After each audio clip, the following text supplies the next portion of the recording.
Good evening and welcome. My name is Iris Carter, and I am one half of the Eyes of Indigo. Maybe one eye. I hope you'll stay with me and let me know that you're out there and that you're watching by saying hello in the chat. We have people that join us from both Facebook and YouTube, and when you comment, we get a more accurate view of who's actually watching, because we don't actually see those pages. And having questions from the audience helps make the conversation here much more interesting, especially tonight. Don't abandon me, because I'm going to be here by myself, and we're going to be talking about the universal laws, and I'll get more into what that involves in a minute. Margot had a last minute wedding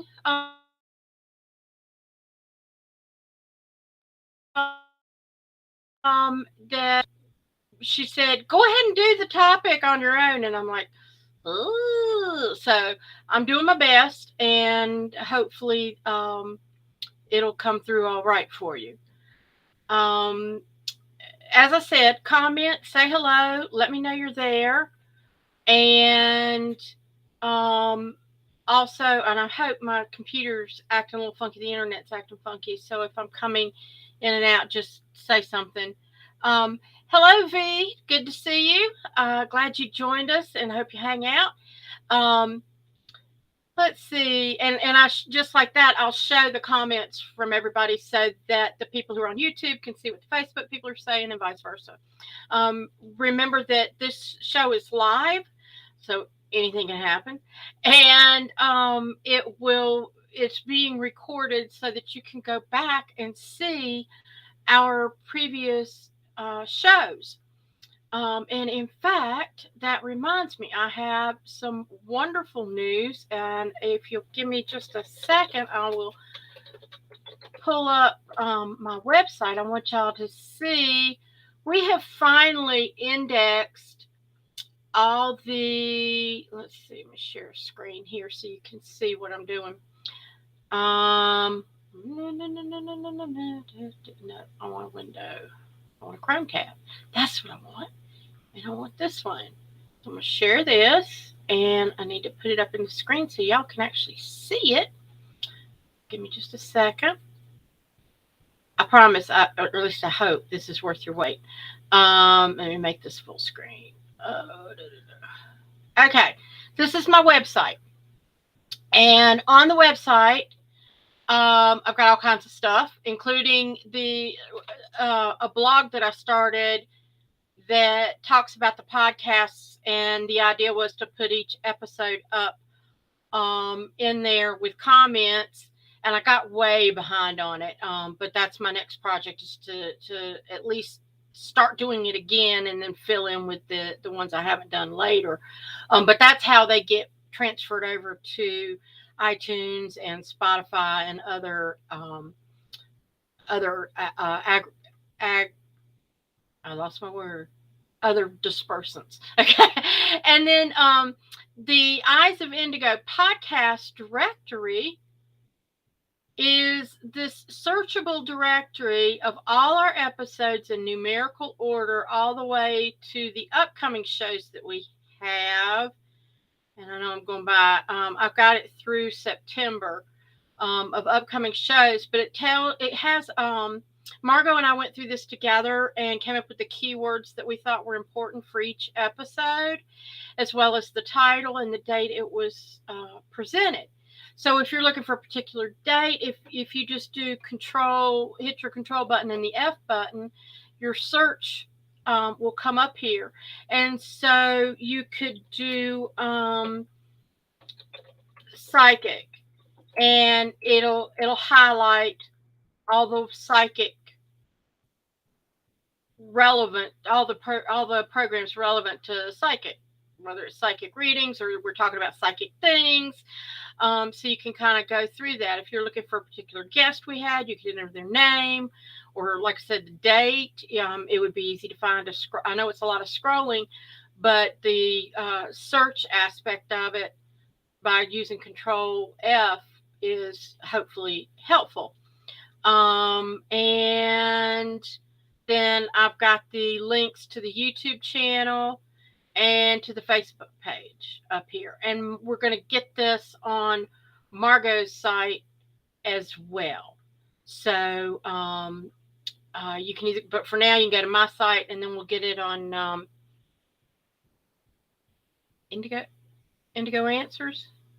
Yes. I always get her websites confused. And that doesn't help that she's not here. But that's your starting point, and I'll put the link to her website on that as well. But that's sort of the that's sort of the big news that we've had for right now. So thank you, Edie. I appreciate that. How are you doing? Good to see you. So let me know you're here. As we go through this, please comment, ask questions. And remember, our motto is we're discussing weird stuff in a rational way, we hope. So I appreciate y'all being here and hope that you will hang with me. For tonight, let me hide this one, and I'm going to get rid of my name because hopefully you know who I am, and maybe after I start talking, I won't want you to know who I am.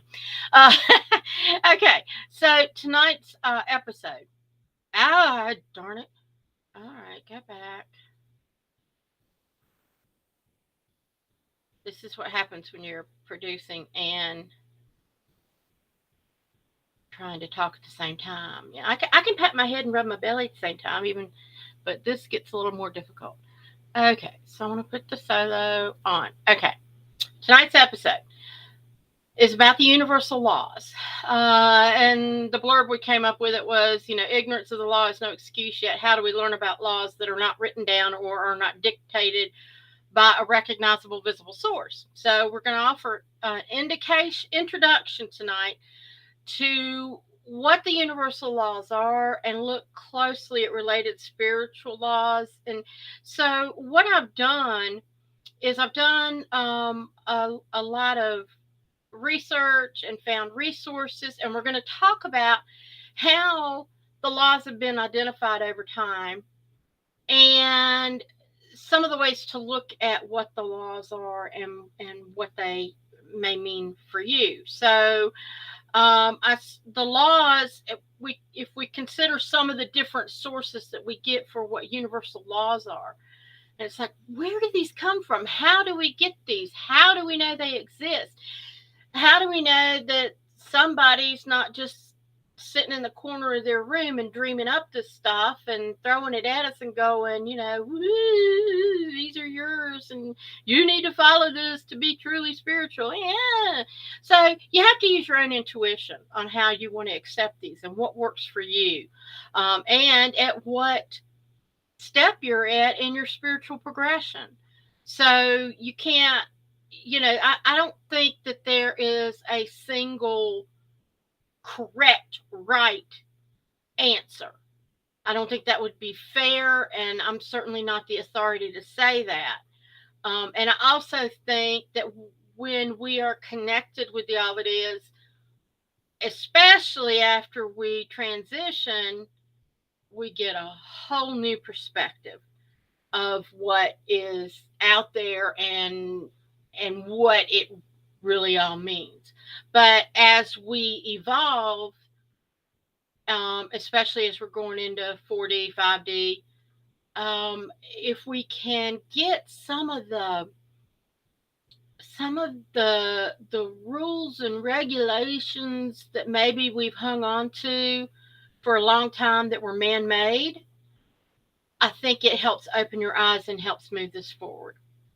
So the law of one is one that you may have heard of, and I'm going to go over these each individually, but just to kind of lay out what we're going to cover tonight. The laws of nature are also known as physical laws. Then we have spiritual laws, which are also known as the laws of the universe. And then what I call laws of the land. And so what does that mean? Don't want to forget, if you ever watched Judge Dredd, Sylvester Stallone, I never broke the law. I am the law. So he could be a law too, right? Had to throw that in. A little comedic brevity there.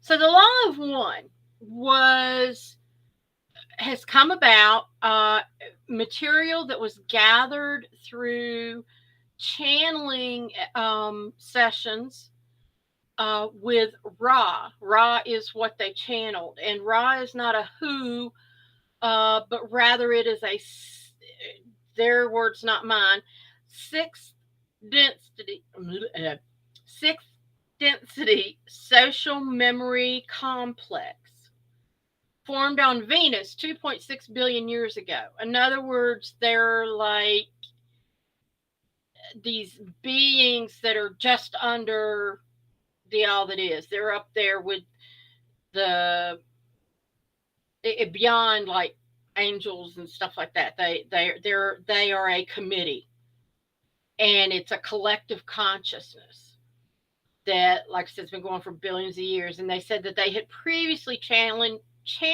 to Egypt and had mixed results. So that's why you hear about Ra in Egyptian history, folklore, whatever you want to call it. And also, all these sessions were held between 1981 and 1984. So they took they copious notes and recordings and all this, and they created a book that explains the law of one, and it is available to everyone for free online. They have it in a PDF form, or you scroll through on their website, and their website is lawofone.info. And printed versions are also available and can be purchased like on Amazon. They have it on their website. And there have been subsequent books that have come out where maybe one of the channelers decided to delve deeper into particular aspects, and explain more. And what you're viewing when you look at this is a conversation between Ra, which is whoever he's channeling they are channeling through. Oh, this is getting confusing. And of the person that's asking the questions. So, for example, the questioner, let's see, let me look at, he says,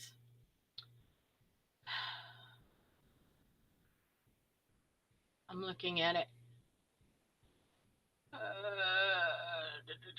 Okay, for example, the questioner says, could you give me a little more detail about your role with the Egyptians? And Ross says, we as a group, or what you would call a social memory complex, made contact with a race of your planetary kind, which you call Egyptians. Others from our density made contact at the same time in South America and the so-called lost cities, were their attempts to contribute to the law of one. We spoke to one who heard and understood and was in a position to decree the law of one. However, the priests and the peoples of that era quickly distorted our message, robbing it of the, shall we say, compassion with which unity is informed by its very nature. Since it contains all, it cannot abhor any. When we were no longer able to have appropriate channels through which to enunciate the law of one, we removed ourselves from the now hypocritical position which we had allowed ourselves to be placed in. And other myths, shall we say, other understandings have more to do with polarity, and the things of your vibrational complex again took over in that particular society complex. He says, and I want to get, because where they really explain what the law of one is. Okay. Consider, if you will, this is Ross speaking. Consider, if you will, that the universe is infinite. This is yet to be proven or disproven, but we can assure you there is no end to yourselves, your understanding, what you would call your journey of seeking, or your perceptions of the creation. That which is infinite cannot be many, for manyness is a finite concept. He really gets heady here, but bear with me. To have infinity, you must identify or define that affinity as unity.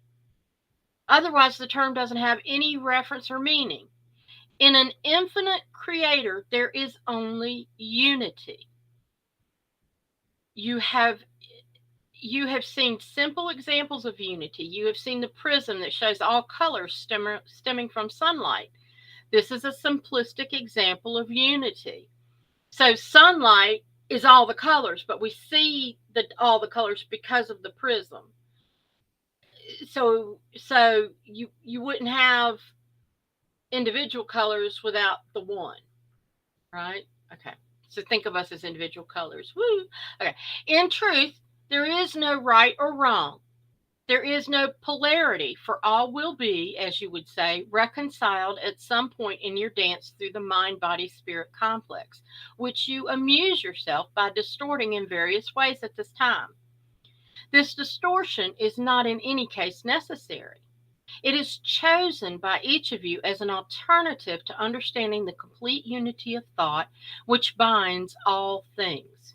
You are not speaking of similar or somewhat like entities or things. You are everything, every being, every emotion, every event, every situation. You are unity. You are infinity. You are love, light, light, love. You are. This is the law of one. So y'all still with me on that one? Hi, Donna. Good to see you. Glad you could join us. Or me, I guess. Hi, Chris. Good to see you too. Um, Again, I welcome your comments. Margot is doing a wedding tonight, and so I'm here trying to discuss universal laws. And so that was from the law of one. And I would love your comments, questions, although I'm not the end all be all know it all. I just did some research and wanted to share with you some of the things that I found. And so, again, if you're interested in reading more about the law of one, where did I have it? Visit lawofone.info. It is a fascinating read, but it does get, I mean, I guess when you're talking with higher beings, you need a dictionary sometimes. It's like, oh, so, but it's fascinating. And I know we've talked on this show before about how consequence and right and wrong, what's good or bad, all of those things are from the human ego. And if you can, and it's been a process for me, and I continually remind myself, especially when I start going, God, how can people be so stupid? Or how can people be so mean? I see people do things, and I'm going, what on earth? And then I realize it's coming to me quicker now because I'm constantly practicing it, that they are they are part of me. I am part of them. We are all part of one. And when we realize that, it's easier to forgive. It's easier to be more compassionate. We might not agree with how people behave, but what lessons are they there to teach us? What are they showing us? What is it when we see violence? What are we being shown? Are we being shown the need to be compassionate, to be more helpful to those that would be violent? Are we being shown that we're not teaching those who are violent well enough? And which really, when you think about where does violence come from, most of the time, from my understanding, unless they're just totally the wires aren't connecting in the synapses up here, that it is anger. They are pissed off about something and they're beating some poor soul up to get their money, or shooting them because there's competition and one's got to prove that they're stronger than another, et cetera, et cetera, et cetera. So these people need love. And I know that sounds, I have gone on this roller coaster during my life where I go, oh, we just need to love everybody. If we love everybody, that'll solve everything. And then I went, holy shit, I had to learn this stuff. Why can't they learn it? And then I kind of went, well, maybe we should be doing more. But they have the same opportunities I do. It's this quandary that we go back and forth with. And I realize now more than ever that it is necessary to at least have compassion and send out love through the ethers. You can't go and hug some guy that's mugging somebody in a store. You don't want to die over this. But if you can recognize that's their journey and what they're going through and fill it with compassion and love, something's going to shift. Either it's going to help the other people that are around, or it's going to help ultimately that person. And then ask yourself, what lessons have been presented to me?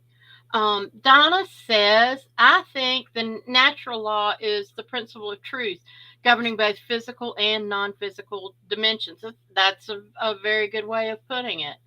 And I think we're going to find as we go through that there's lots of opinions on this, and that's why I love to get y'all's interaction to see what you think. So that's the law of one in a nutshell, so to speak. Then we have the laws of nature and physical laws, which are described as being based on scientific study and observation. And I got a question mark there. I'll get to that. And then some examples. There's law of gravity, the law of motion, the law of electricity. Okay. So it's based on scientific study and observation, which I go, is it study or is it discovery? This stuff has always existed. It's just where people have come up with ideas and decided, I got to prove it. And I got to write it down. And I've got to make sure that we can prove this and that it repeatedly happens. When we put X and Y together, we're always going to get Z. That's science. So when I put scientific study in question mark, it's like I kind of snicker at science sometimes because I'm like, you're finally figuring that out, because they'll come and they'll go, oh, look, we've proven that people's genes and their DNA actually change when they go through trauma and stress. And it's like, good for you, because of course now that the scientific community recognizes it, it's now real. Please, okay? I get it. You can't just go off saying the sky is yellow and then science is going, no, that's impossible, because maybe for you, but maybe not for me. I don't know. And so science is something that I have a love-hate relationship with. Christine says anger from fear is trauma. Yes, ma'am. Thank you so much for that affirmation. So then we have, where do we have it? It's not there. Oh, there it comes. Spiritual laws, which are also known as universal laws. And they're considered the guidelines for human behavior. How we are morally, I guess, would be the best explanation. And these spiritual laws and universal laws vary, but we'll get into that. The laws of the land are man-made laws, and they're going to be different for each community based on the social norms, and they're defined by political pressures, that anybody can pay enough to make a new law created. That's unfortunately the way of the world these days. And what's illegal, in Amsterdam, they're smoking pot, and they got free pot and little smoky cigarettes in bowls at every bar. And here we can't even smoke cigarettes in a bar. So it's just where whatever the norm is, prostitution's legal in Nevada and nobody can do it anywhere else, or well, they can, but you know what I mean. And Amsterdam, they're freewheeling it out there. So it's just where you are politically and religiously and what your society dictates. And I wanted to share with you, I've got this book called Conversations with God. And let me see if I can, it's kind of hard. Conversations with God. And this is book 2, and it's by Neale Donald Walsch. And when I was looking up information for this podcast, where'd my bookmark go? Oh, Jiminy Cricket. All right, this isn't funny. Oh, here it is. Okay. I've got a bunch of bookmarks, but I had one marked as the important bookmark. Oh, great. Hi, Jody. She was listening while driving. I'm so glad I didn't distract you too much. Hope you're safe. Good to hear from you. So, in Conversations with God, the whole book is on the premise that this guy, well, in books, because this is the second volume, he basically channeled conversations with God. I've done it. I know other people that have done it. Anybody can do it. And he wrote his down. And he asked some very interesting questions and got some interesting answers. So he says, Neale says, it can be argued that government, and by that I mean the law by which we've chosen to govern ourselves, is a reflection of society's greatness or lack thereof. That great societies pass great laws. And God says, and very few of them, for in great societies, very few laws are necessary. Neale says, still, truly lawless societies are primitive societies where might is right. Laws are man's attempt to level the playing field, to ensure that what is truly right will prevail, weakness or strength notwithstanding. Without codes of behavior upon which we mutually agree, how could we coexist? And God says, I am not suggesting a world with no codes of behavior, no agreements. I am suggesting that your agreements and codes be based on a higher understanding and a grander definition of self-interest. What most laws actually do say is what the most powerful among you have as their vested interest. Let's just look at one example, smoking. Now, the law says you cannot grow and use a certain kind of plant, hemp, because government tells you it's not good for you, yet the same government says it's all right to grow and use another kind of plant, tobacco, not because it's good for you, but presumably because you've always done so. The real reason that the first plant is outlawed and the second is not has nothing to do with health. It has to do with economics, and that is to say power. Your laws, therefore, do not reflect what your society thinks of itself and wishes to be. Your laws reflect where the power is. And he says, Neale says, no, fair. You picked a situation where the contradictions are apparent. Most situations are not like that. On the contrary, most are, says God. So he says, what's the solution? And God says, to have as few laws, which are really limits, as possible. The reason the first weed is outlawed is only ostensibly about health. The truth is the first weed is no more addictive, no more health risk than cigarettes, alcohol, both of which are protected by the law. Why is it then not allowed? Because if it were grown, half the cotton growers, nylon, rayon manufacturers, and timber products people in the world would go out of business. Hemp happens to be one of the most useful, strongest, toughest, longest lasting materials on your planet.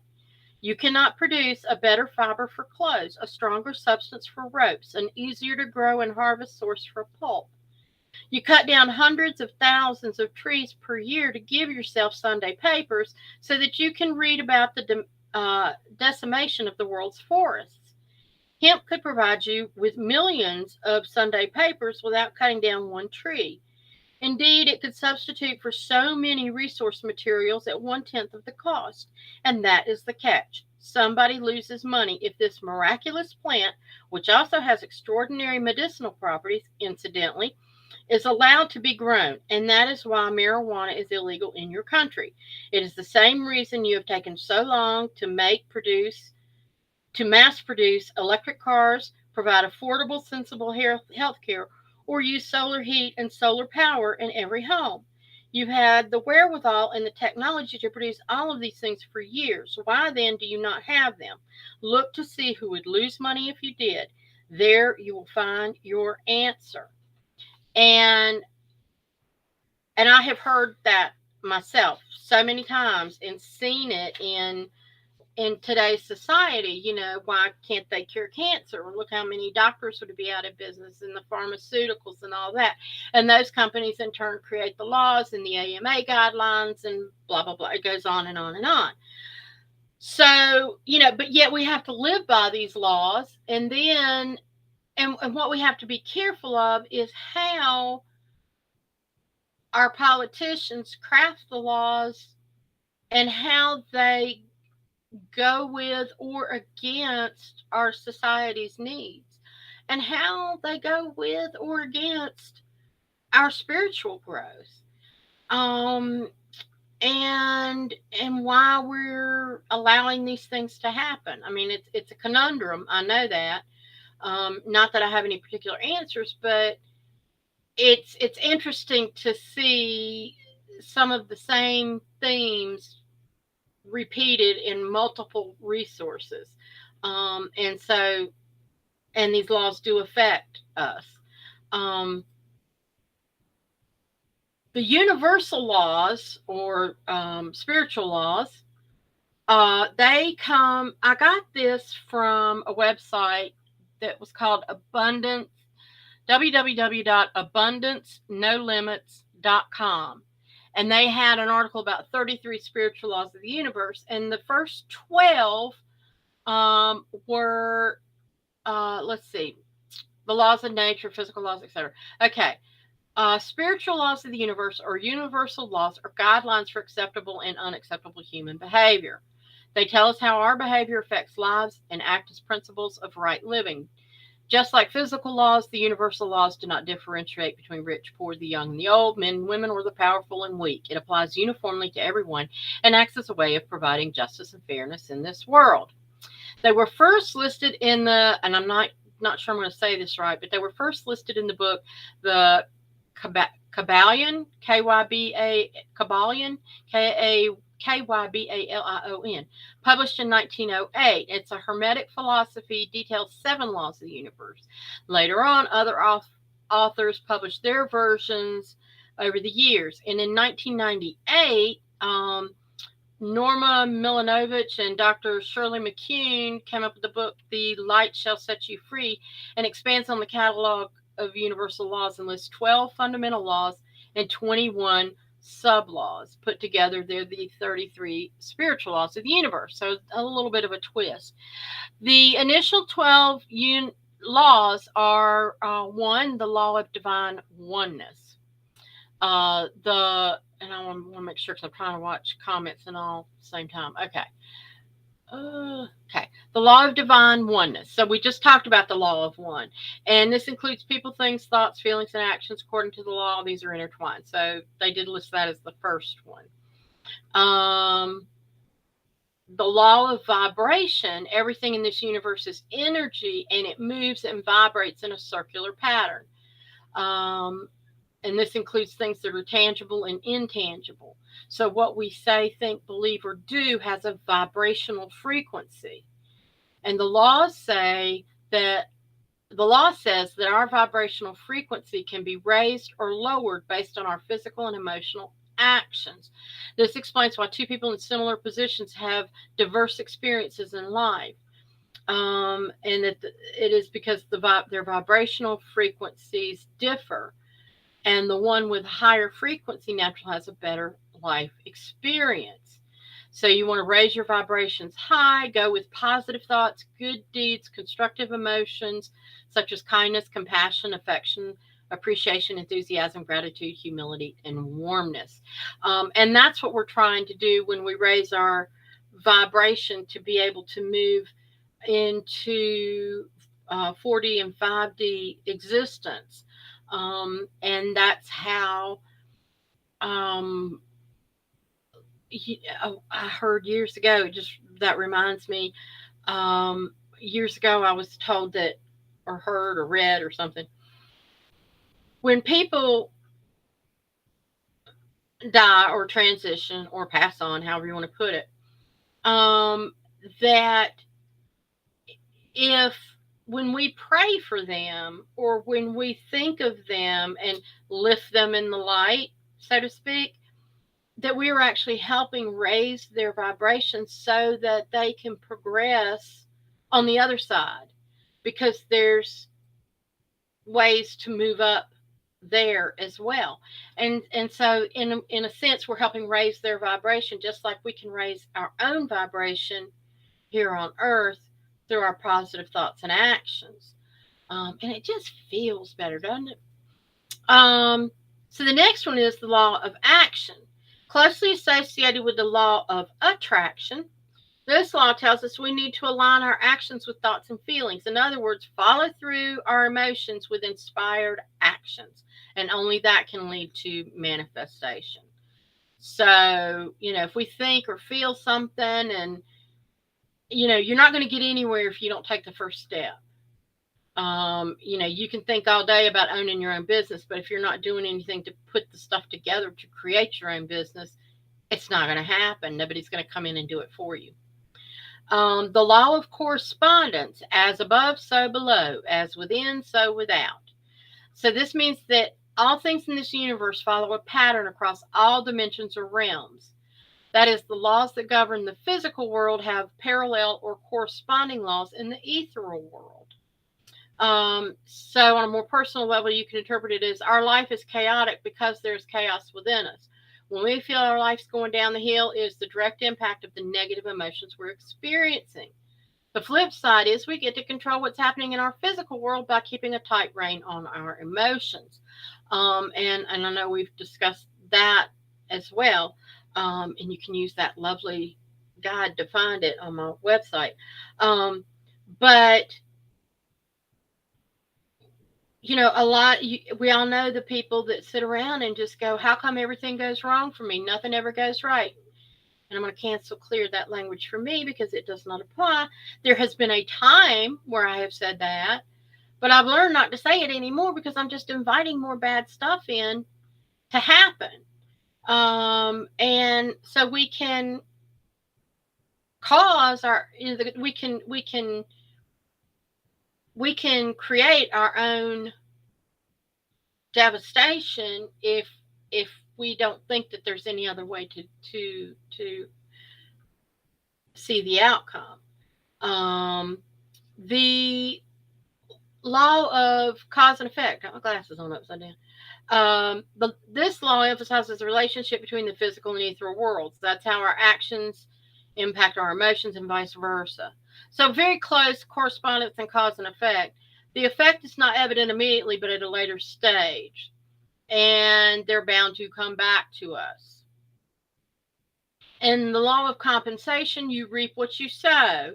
And it's closely related to the law of attraction and the law of correspondence, and it refers to the positive and negative impacts of our good and bad deeds, thoughts, feelings, and beliefs. It is up to us to use this law to earn rewards and blessings. And I actually mentioned this to Margot last week, and we're going to do a show on it. We've got our shows lined up for a while now, but we're going to add a show because I said I wanted to mention this, and she was like, holy cow, we could do a whole show on that. And I said, well, it sounds good to me. I had this epiphany, and it's just a step in my growth, and some of y'all probably already realized this, but when I had a belief, and I do theta healing, and I followed the practices there, and it's a lot of it's based on the fact that we hold beliefs in our subconscious that may hold us back because our subconscious tries to protect us, and we've learned something along the way and we've tucked it down and just naturally believe it. And sometimes we know what we believe, and then sometimes we don't even realize that we have certain beliefs. And like your mom might, growing up, your mom might have said, "Oh, that color just doesn't look good on you." And so you never wear that color. And anytime you see that color, you avoid it or you don't like that color. And when you start doing the digging and find out the reason you don't like it is because you were told that it doesn't look good on you.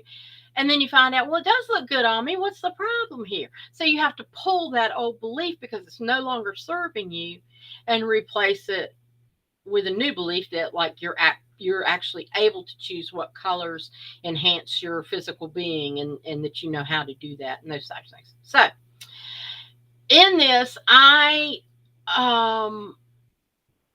I was questioning why I have a block with abundance. I mean, I'm thankful for what I have and I make it work, but it's like, okay, universe, I know I deserve it. I've worked through that. I know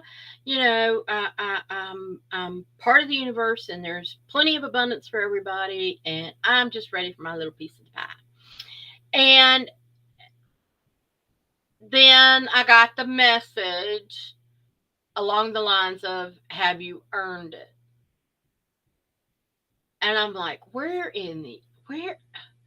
So I tested. You can do muscle testing and things to figure out if your beliefs are truly subconscious, real beliefs. And I muscle tested myself, and sure enough, I had the belief that you have to earn things. You have to earn what you get. Holy cow!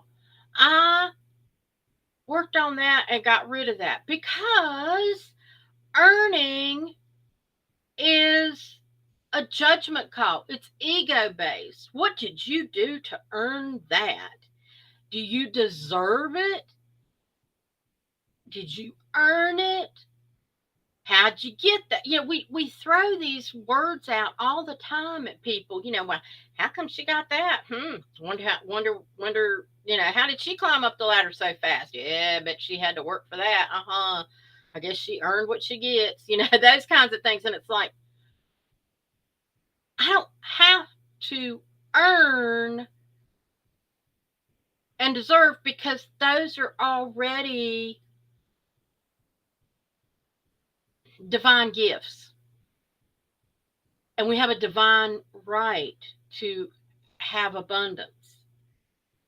But we've put our earthly ego limitations on that. And I'm not saying, oh, I deserve this and I'm going to just flat out take it. I'm not talking about being ugly to other people and that sort of thing. I'm talking about on a spiritual level. So that's why we can get into a whole big conversation about this. But the law of compensation, you reap what you sow, goes close with that. And it's and that's where I kind of disagree on their description about it's up to us to use this law to earn rewardings and blessings. So I just, question everything. I always say question everything. Um, Additional laws. The law of attraction is the most popular and well known of them all. The law of attraction is one that'll come in handy for manifesting. Like attracts like. You get what you focus on. And there's even more information on this website about the 7 laws of attraction and the law of assumption versus law of attraction, that sort of thing. The law of perpetual transmutation of energy. Holy cow, I need my dictionary. Everything in this universe is a constant state of evolution and motion. Nothing remains the same or stationary. All of us have within us the power to change our life as well as the world around us for the better, using our words, actions, thoughts, and feelings by raising vibrational frequency. We need to remember that higher vibrations can drown out and transmute lower vibrations. If you've ever gone into a room where 2 people are arguing and you can cut the tension with a knife, you know what it means to go into lower vibration. And you also know what it means if you can de escalate the situation. All right. Then the law of relativity. The universe doesn't distinguish between good and bad. It doesn't create perfect and flawed people, objects, or events. We identify things as beautiful or ugly based on our perception, and our perception is based on the conclusion we draw by comparing things. So before we slot someone or something as worthy or worthless, we need to remember that the same thing can be seen in diverse perspectives. Gratitude, compassion, and appreciation can help us overcome this. The law of polarity. The universe has created everything in it as pairs of polar opposites. Good and evil, positive, negative, love and hate, they're like the two sides of the same coin. When we are going through a rough patch, when thoughts or feelings are stuck on one end of the emotional spectrum, it would do us a world of good if we could change our focus on the opposite end. By shifting our thoughts, we can manage to get a new perspective of the same thing. And again, the ego thing coming in with that of, oh, that's good or that's bad. Um, I've never liked the word hate. I just never have. Um, the entire universe and the law of rhythm, the entire universe and everything in it vibrate and move rhythmically, like day and night, seasons, stages of development. The cyclical nature of the universe ensures that there is hope for a better day, even when we're in the middle of the worst phase of our lives. Remember saying, this too shall pass, when you are feeling down. And again, what I'm seeing as we go through these, so many of them are so interconnected, and almost all of them talk about your perception and your feelings and your emotions. Um, and the last one, the law of gender, and it has nothing to do with the sexual nature of our bodies. Everything, it just states the universe, everything has masculine and feminine energies present. Though we identify people and things based on the dominant energy, these energies are opposing but complement each other. It's like the yin and the yang. So when we can balance our masculine and feminine energies in us, I you know I would think that it would help in being more compassionate, being able to see things from different perspectives, um, and recognizing the strengths that both male and female energies carry. Um, and we know, male and female are needed for reproduction. So it's not like, oh, let's get rid of it all and just become a singular being. Um, but recognizing the the complexity of our being in one sense, and on the other, it's really kind of simple. So those are the 12 universal laws. There are actually 21 sub laws, but most of these are things that I find to be more like uh,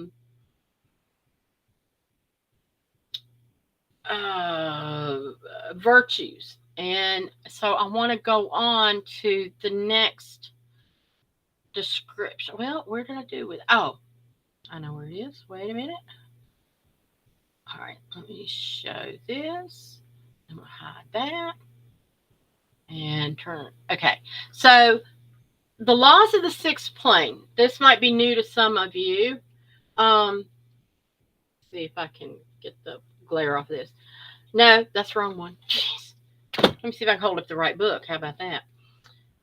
Okay. Seven Planes of Existence, written by Vienna Steibel, and this comes from Theta Healing. You tell, boy, my brain's on overdrive here. And the laws of the sixth plane. Okay, so the seven planes are in Vienna's teachings. Um, they are very similar to other belief systems. Um, the first plane is minerals and rocks and um, the elements: earth, wind, fire, water. Then the second plane is plant and animal life. Third plane is humans, typically. The fourth plane is spiritual beings, like people who have passed on, and it's sort of their way station. Fifth plane is ascended masters, which include like Jesus, Buddha, all those people, and then the angels and all that. And there's multiple levels within each plane. And the sixth plane is the Akashic records and the laws. And the seventh plane is the creator of all that is. It's the source of everything else. And so on the sixth plane, and we did talk about the Akashic records just a few weeks ago, and so this kind of comes into some of that. But um, Diana writes, the universe is held together by the incredible energy of the laws. These are condensed through condensed thought forms with a high frequency of vibration that can take on forms as group consciousness to communicate with us. And that kind of makes me wonder if Ra is sort of that same energy, as we were just talking about how Ra is a collective consciousness. Um, they have such a high energy that they're able to transcend first, second, third, fourth, and fifth plane energies to become the universal bond that holds everything together. And they not only hold together this universe, but multi-dimensional universes as well. It's the sixth plane of existence is composed of the essence of the laws. It's been called the great void or dark matter, which is part of the substance that we travel through to get to the seventh plane in a meditation that she leads. There are laws that govern our universe, our galaxy, our solar system, the earth, and even us. There are laws that govern fifth, fourth, third, second, and first planes of existence. These laws create an imaginary division between the different planes, but they truly all exist together. They are the laws of physics, the law of magnetism, the law of electricity, the law of truth, the law of nature, the law of compassion, the law of gravity, the law of time, and many others. So, in her channelings and belief and work, she's discovered that it is sort of all encompassing of all the things that we've described up to this point. Um, they have their own giant group consciousness. They give us the realization that we're having a life experience. They create the structure for the reality that we exist, that we breathe, and that we are human. Um, they they can be bent, and some of the examples are gravity, time, magnetism, electricity. And to give you an example, we learned in one of the sessions when I was practicing doing the learning sessions with Theta Healing how to bend time. And for example, I was in a workshop that Vienna was leading in New York City, and she made the comment, boy, we've got a lot to cover this afternoon. And she said, can, do y'all mind if we stay late? And everybody's like, no, we'll stay here all night because everybody loves Vienna. And um, we did so much. I mean, we did like a day's worth of work in an afternoon session. And she said, I'm so glad we got through that. And we all looked and we went, it's only 4 o'clock or 5 o'clock, whatever time it was our session was over. And we were like, we thought we were going to be here later. And she said, yeah, a lot happened in that short amount of time, didn't it? We're like, yeah. And she said, I bent time. I always get confused with it. Slow time down. Yeah, she slowed time for us. You can't do it for the whole world because you don't want to mess up everybody else. But we could do it for ourselves in that room, in that space. And there have been times where I was running late for work or for something important, and I'm like, Creator, I have got to get there. I need more time. I want to stretch time. Stretch time. And I literally, one time, I took what normally was a 20-minute drive without speeding and made it in 10 minutes. And I went, holy cow. Because, I mean, I knew how long it took me to get to certain legs of my travels. and I made it in 10 minutes, which normally took me about 20. I've done it a couple of times. I haven't done it much because I usually go, well, that's your own fault for being late, but it works. And so it's called bending time.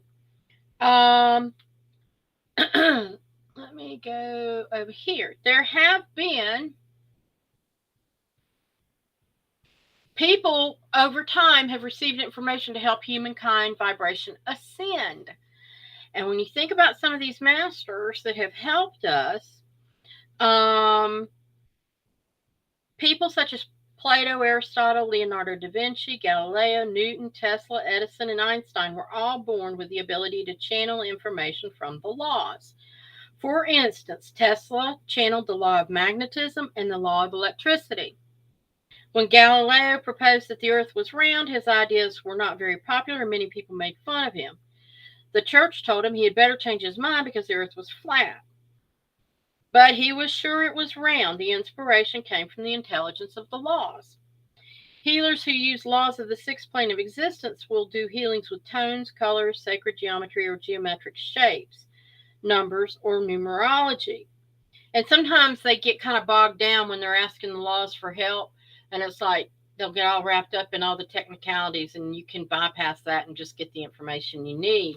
Um, but it's interesting how we do have access to all of these laws. Um, it is important for those who use the sixth plane of existence to come to the realization they are living in an illusion and directing their own illusion. They know they no longer need to punish themselves in order to grow and progress. On this plane, the battle between good and evil is eliminated and replaced by pure truth. People who work exclusively on this plane are sometimes called mystics. Each law is a huge consciousness that has smaller ones connected to it. It has a spirit like essence, a living, moving consciousness.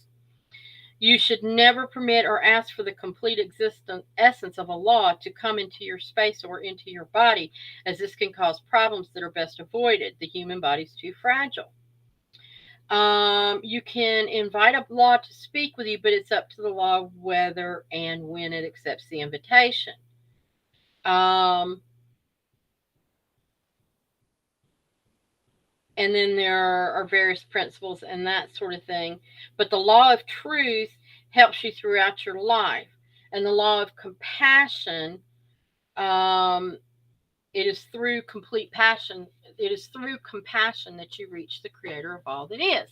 So, and I've in my meditations, I've met a couple of the laws and, talked with them, and I can't remember all my conversations, but I got to them when I needed them and found them to be a conscious being, and they presented themselves in a way that I could relate to them. Like the law of gravity for me appeared as a very short man, which I thought was, I laughed and he laughed back because I was like, oh, that makes sense because gravity. Anyway, and then the law of truth has a wonderful sense of humor, but it's pretty straightforward.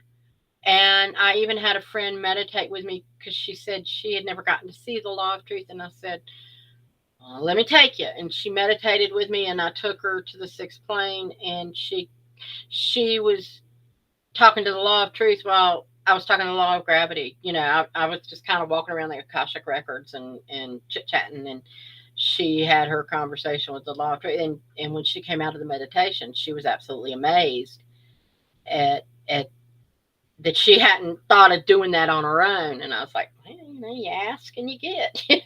So anyway, all of these, let me see. Yeah. Okay. So, any questions, comments, etc. Because I'm gonna wrap it up here. I appreciate those of you that stuck with me because I know it's a little bit hard to hear me droning on endlessly, but I hope I've given you some food for thought.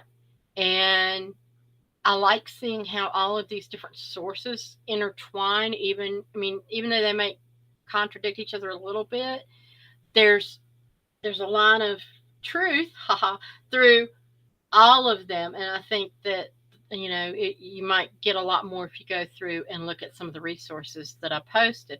And of course, this is recorded, so you can go back and find them if you need to. And I'll try to remember to post some of these links in the YouTube and Facebook pages. I'll try to pull them out and do that as soon as I finish here.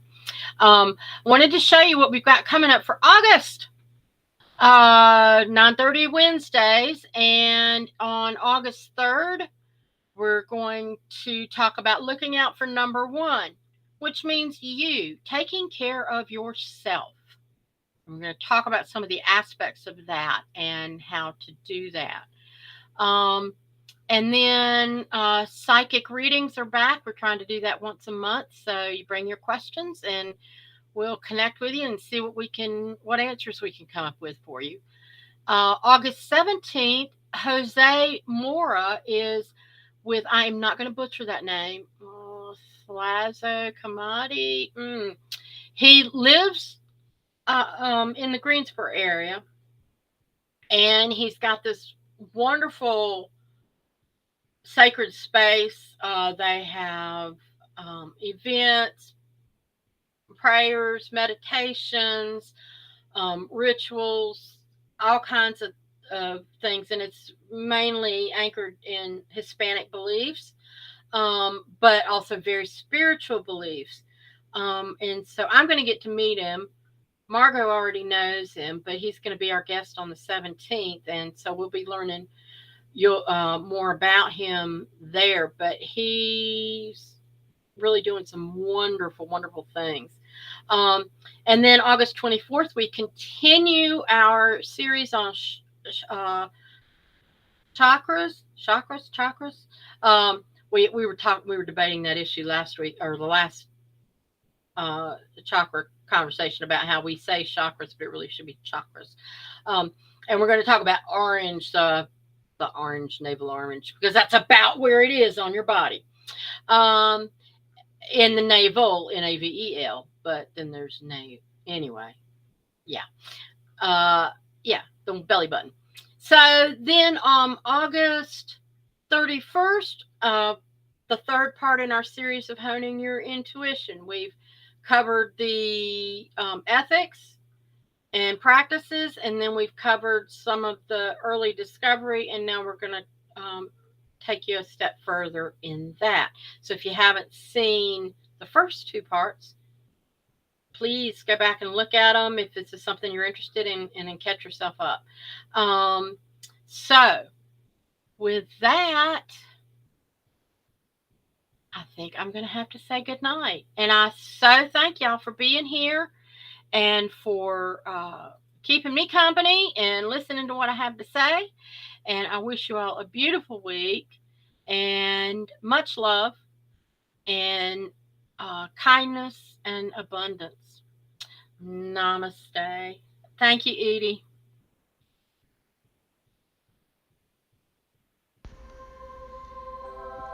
Thank you for joining The Eyes of Indigo with Iris Carter and Margot Ross Sears. Music is Arcadia by Kevin MacLeod of Incomptech.com, licensed under Creative Commons. Visit our Facebook page for broadcast details at www.facebook.com/Eyes of Indigo. Show is copyrighted 2022 by Iris Carter and Margot Ross Sears. All rights reserved.